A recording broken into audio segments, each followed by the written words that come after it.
All right, this week I'm going to read and explain something from a sefer called Kedushat Yitzchak. It's a book that was published after Rabbi Yitzchak Kaduri's death. It's made up from his various notebooks, and one of the volumes has I would say more or less what is Musar. And again, we're going back I think about 10, maybe 11 years ago when Amanda bought this, and whenever she bought me books, she always wanted to know what I was studying and what I was learning from them. And so I'm starting in this piece from what's called Darkei Aliyah, which is a bit of Musari he has in the start of the one of the volumes. It's a multi-volume set.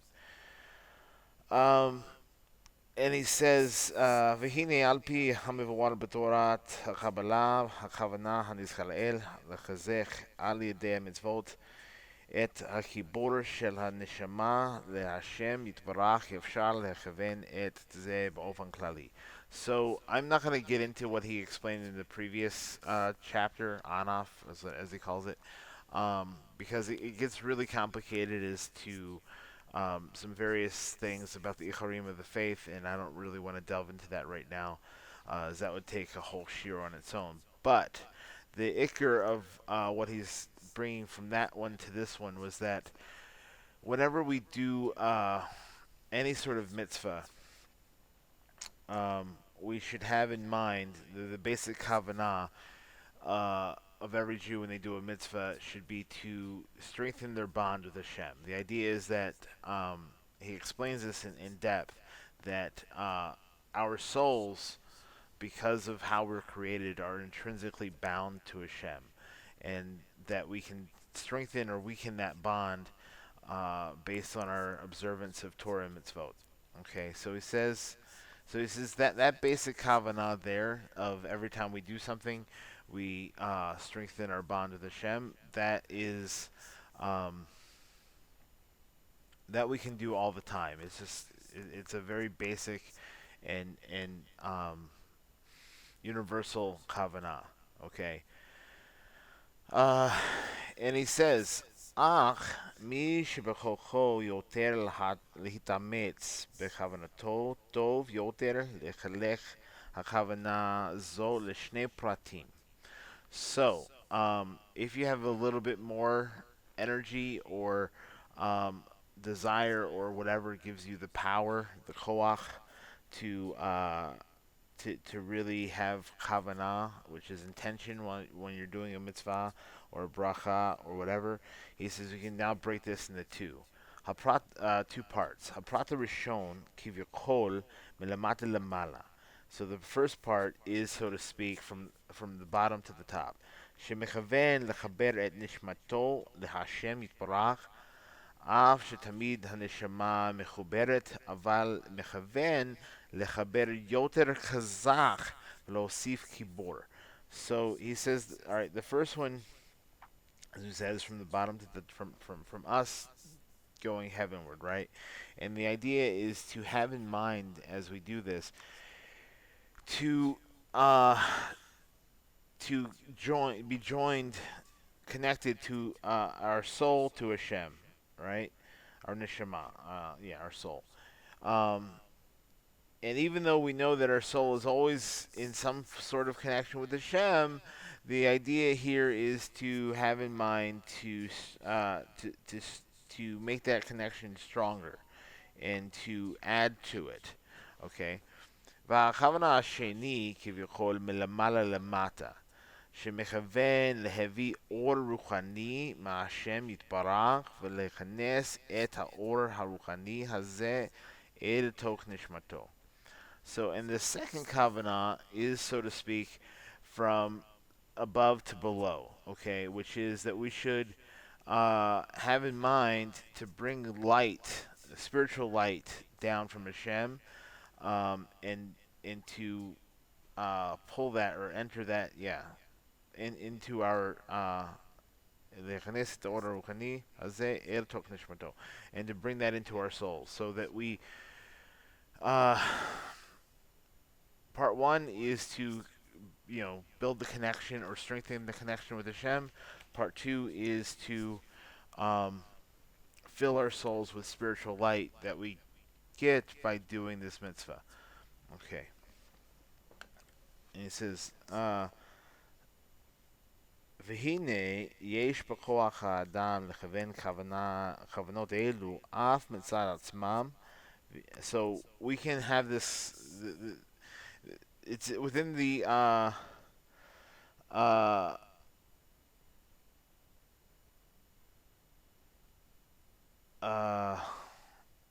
it's within the power of a person to even to have these to have these thoughts, these meditations, if you will, even by themselves. ויש כוח למחשבתו לפעול את הפעולות האלו מפני שהכוח הרוחני של המחשבה חזק מאוד. All right, so he says, and it is the power of the thought to make this work. Okay, because that is our thoughts are our spiritual power. Okay, um, so our thought life in that respect dictates our spiritual life in a certain sense. Um, okay. אבל חלק העיקרי מעניין שני הכוונות האלו הוא לכוונם בשעה שאדם עוסק באיזה עניין שעשיית רצון Hashem. So we can think about this all the time. If you want to sit in a room like some sort of yogi, cross your legs, and just concentrate on being connected with Hashem and pulling spiritual light down into you, that is totally fine, and that will work, he says, because that's purely the power of thought that empowers our spirituality in that sense. However, he says the essential part of this of these two kavanot is to have them in mind when we're actually going to be doing something that is the will of Hashem Yisbarach. And he gives examples like learning Torah or and so when you start to learn, you have this in mind, or when uh,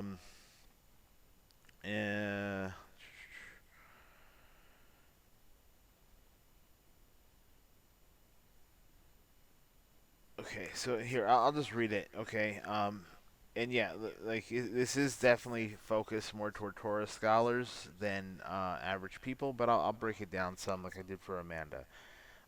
So it says, אבל כלכלי בשני הכוונות אלו, לכוון בשעת שאדם עוסק באיזה עניין של עשיית רצון השם יתברך. כגון, for example, שלומד תורה, like if you're going to learn Torah, לכוון את זה בשעה שמקיל ללמוד, שרוצה יפעלו דברים אלו על ידי הלימוד. So, you would have this in mind when you start when you sit down initially to start your study, and you would also have in mind that this would be done through the act of your studying as well. Okay, v'kein b'tchilat tefillah, and same thing when you start to pray, if you, like whether it's just the Shema and the Amidah, or if it's the whole Indian of the whole Seder of prayer. Umin she'en lo kushi b'zeh, and so for somebody who doesn't find even this so much hard, you call gam mipam lepam. So you can also from time to time be'emsa halimud or tefillah, in the middle of your learning or your prayer, lachzor lechaven ze shuv, to go back and think about this again, to have this kavanah, this meditation again. וכן אם שכח בתחילה יכול לכוון באמצע, and even if you forgot it at the beginning, you can do it in the middle. על דרך זה בעשיית מצווה או בזהירות מעבירה. So you can do this with anything when you're uh,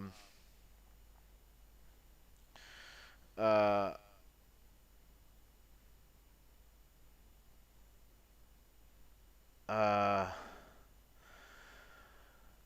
whenever you're actively choosing to refrain from some sin or to do some mitzvah. Okay, and He goes on to say here, והנה גם אם אין מכוון האדם כלל את הכוונות האלו, so even if a person didn't think about these kavanot at all, didn't have these meditations in mind at all, ואפילו אם אינו יודע כלל מכל העניינים האלו, and even if he doesn't know anything about this idea of your soul's connected with Hashem and all of that, נעשים שני התוצאות האלו על ידי התורה והמצוות שלו. So they're done anyway, even if you don't. This is the Rabbi Yaakov Hillel talks about this in another book that Amanda loved called Faith and Folly. That even the simplest Jew with pure faith performs all these things that the greatest Mechubalim do. Okay, however, he's going to say something here, and this is kind of important. He says, אבל אם האדם גם מכוון בפירוש את הכוונה הזו, נעשים תוצאות אלו בעוצמה הרבה יותר חזקה ועל ידי שנעש... Okay. So he says that, however, if you do know these kavanot and you do them, you actually think about them exactly, bepirush, like specifically, at the kavanot. So naasim totzaot, you do the thing, you do these things, batsuma harbe, uh, uh, yoter chazaka. So you do them much more powerfully. Okay, so you're doing the same thing, but you're doing it. Um, you're giving it an extra push, so to speak. Okay, and he goes on to say here, זוכה האדם להרגיש ולחוש את האור שבנשמתו. And so a person will even be able to start to feel the spiritual light that's coming into his soul. על ידי זה מקבלת נשמתו עוצמה חזקה, and um, and by means of this, his soul will receive strong power, וכוחות חדשים וnew strengths שלא היו לנשמתו לפני דבר זה. They weren't, that his soul didn't have before this. Okay. ודברים אלו שבפרק זה הם שורש גדול מאוד לעניין קבלת עוצמה חזקה לנשמה ומבואר בביאור הגר"א. Okay, so he's going to go on and explain all this from the Biur HaGra in the Zohar, and also he brings down a little bit later on in one more paragraph. He actually sources all of this in one of the in a key chapter in one of the books of the Arizal, Mavot Sharim, where the Arizal says this is the ikr of the essential piece of all of the learning of Kabbalah. There's actually a Shemesh, Rabbi Shalom Sharabi actually says at one point that in the Eitz Chaim, which I don't have with me right now, or else I'd look it up, that really all of the Shmoni Sharim, all of the 8 gates, so all these large books that the Arizal has written, or Rabbi Chaim Vital, the name of the Arizal, really, all they're really explaining how to do, except for little pieces here and there, is how to perform a single mitzvah and what happens when we do a single mitzvah. However, the key element of the kavanah of performing that single mitzvah is to connect ourselves with Hashem and to bring down spiritual sustenance to our souls and to the world around us through that. And that's the rest of it is just.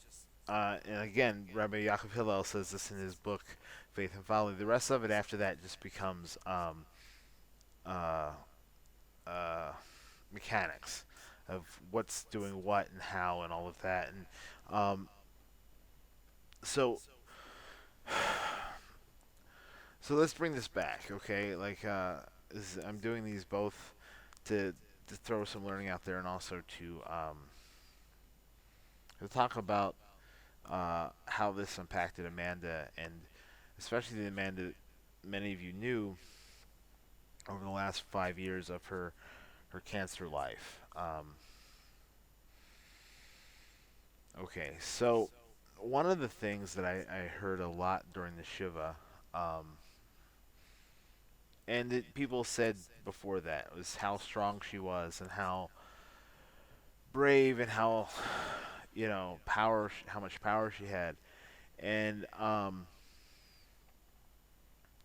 gonna go ahead and say here, for my talks with her and my understanding of her and her spiritual growth, both before we were married and after we were married, um, and after we made Aliyah and all of that, and through all this limud together, um, this here, this idea of connecting with Hashem all the time and pulling in spiritual light, spiritual power, and being strengthened by that is what gave her a lot of the power that people were so amazed by. It wasn't something that was necessarily intrinsic to herself. It was the fact that she was able to do. I'm going to add one more piece here, and this could really be a shiur in itself, right? But in in studying Kabbalah, one of the first kavanot we have is you learn the kavanah of the basic bracha, right? So, like, if I want to say Baruch atah Hashem Eloheinu melech haolam borei pri ha'etz over an apple, so I'm going to bless this apple. The very first word we say is Baruch, and the kavanah on Baruch is the first kavanah, and this is getting a little bit more into it, but I'll bring it back to Pashtus here in a second, is on the kaf, the last letter of Baruch. And why? Because the kaf, according to the Kabbalah, stands for Keter, which stands for the kingship of Hashem, the absolute rulership of Hashem over the whole world. So the essential kavanah you have initially is that I am here right now because it's Hashem's will. This apple that I'm about to eat, I have and can eat because of Hashem's will. Okay, and so it's the absolute the idea of the absolute authority and reign of Hashem, and then this idea that we connect with Him both through the mitzvot and just individually at times. There would be times when Amanda was going through stuff, and she'd just be sitting there on her couch, with her eyes closed, breathing deeply, and I'd say, "Hey, what are you doing?" And she's, "I'm just meditating on this kavanah, right? Me connecting with Hashem and Hashem giving me His strength because I'm in pain, or because of this, or because of I'm worried about this kid in school and what's going on there and all of that." And so, while she had great Mesiras Nefesh for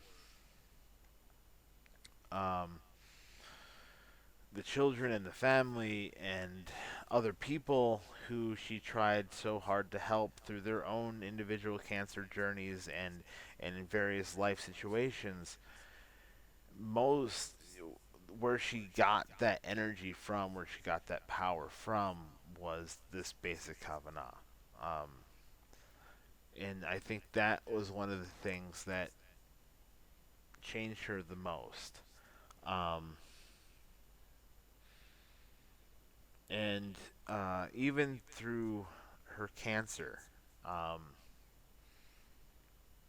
she connected with this idea of God's kingship. Is we understand that God is a good God, and that again, this is another shiur, but everything that we receive in this world, even if we can't understand it yet, as I think I said this back in the first week, or maybe on the era of the seventh night of Shiva, was that um, we learned this several places, but Meforish in Halakha, in the Halachot of Kaddish, when we say Yehei Shmei Rabbah, the idea is that we recognize that everything God does is good, even if we can't understand it at this point. Even if it looks like Ra, looks bad or evil now, everything he does is good. So throughout her cancer treatment, or her cancer ordeal, or her cancer fight, whatever you want to call it, she never saw this as a curse or a um, why is this happening to me? She saw it as something good from Hashem, and worked within herself and on this Kavanah to understand what Hashem was trying to do both in her life and in the lives of those around her through her cancer. And to try and really not just say in faith that it was good, but to perceive that good. And this is where a lot of that comes from, and this is how it connects between the two, because she's trying to do this, and at the same time she needs to then also feel connected with Hashem. And so yeah, she that was she accepted the kingship. She accepted that even in her my last conversation with her before she was intubated, and basically the last conversation that the last conversation I had with her while she was still alive and before she really started to go downhill. Um, One of the things that she wanted to say to me was, "Don't worry, it'll be okay.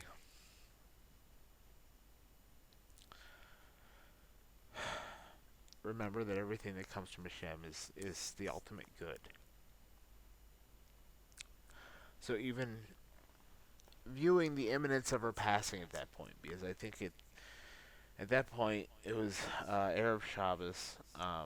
I think she understood that she was really facing the last moments of her life. Um, and as much as she was still committed at that point to fight back if she could, she understood. She wanted me and the children to know, and to believe, that as painful as it might be to lose her, it was for the good. And she was able to look with a smile on her face at the end of her life, and all that she would be leaving behind, and all that she would lose through that, and say, it was for the good. You don't come to that place overnight, obviously. And that's why I would say I would go back to 10 years, because, 5 years before cancer, 5 years after cancer, um, where she was, uh, as Rav Gadon always says, you have to condition yourself to these things. Um, so she started with that, conditioning herself to understanding God's kingship and her connection with Hashem, so that when the bad stuff really hit, and believe me, in ways that I don't think any of us fully know, and most of her friends never knew. It got really bad at times. As Amanda would keep a lot of the worst to herself, maybe with her maybe she talked to her about it with her therapist, or talked it with me. But even through the worst of it, she would say to me, I remember asking her one time. She had moved heaven and earth to go to a children's event, and she had to leave early. And she came home, and she was laying in bed in so much pain, just tears were pouring down her face. So I went in and was comforting her, and I said, what are you thinking right now? So I wanted to make sure she wasn't heading into a dark place or anything like that, doing the proper, like, mental care checkup thing. Um, and she said, I just want to be able to see the good in this, and to be able to tell other people that it's not as bad as it looks. And I promise, and I'm certain, you don't come to that point overnight. So, if you take anything away from this week's little talk, it would be to know that you are connected with Hashem and that you can receive strength and light through the performance of the mitzvot and prayer and both as Rav Kadori says in a sefer, I could if I both the normal set prayers and lishfakat halev, to pour out your heart to Hashem, like prayer from the heart. Both are important, and both we can through that our study, all these things, receive greater and greater strength through him, from Hashem. If we concentrate on this and if we condition ourselves to it, to the point where we can become, you can look as impressive as she did, if that's what you want, or even more so maybe, if that's what you want. So I'm gonna leave that off there, and that's week 3.